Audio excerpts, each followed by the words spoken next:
কুত্তা ছাড়া এনে হিয়াল কুত্তা ছাড়া থাকে না। আর এইখানে একটি স্থানীয় চাচার সাথে কিছু কথা বলবো।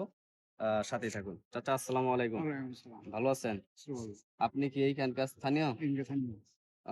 যাই হোক, এটা তো ২০১ গম্বুজ মসজিদ। জি, এই মসজিদটা আপনাদের এলাকায় আ স্থাপন করা হয়েছে। হ্যাঁ। তার জন্য আপনারা কিভাবে দেখছেন এটাকে? এটা ভালো।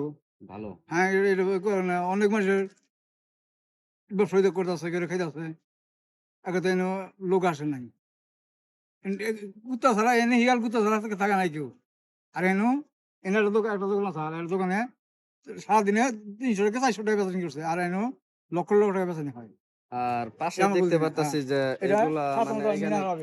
কি বানাতে চায় এটা এখানে? ৫৭ তলা মিনার হবে, ৫৭ তলা। ৫৭ তলা একটা ৫৭ তলা মিনার হবে। মিনার হবে। তার জন্য এটা প্রস্তুত হ্যাঁ, করে রাখা হইছে। হ্যাঁ। আসলে আরো বাইন্ডিং করা লাগবে। আরো একশো বাইন্ডিং করা বাদ আছে। এই মসজিদটা হওয়ার কারণে কিন্তু এলাকাবাসী খুবই উপকৃত।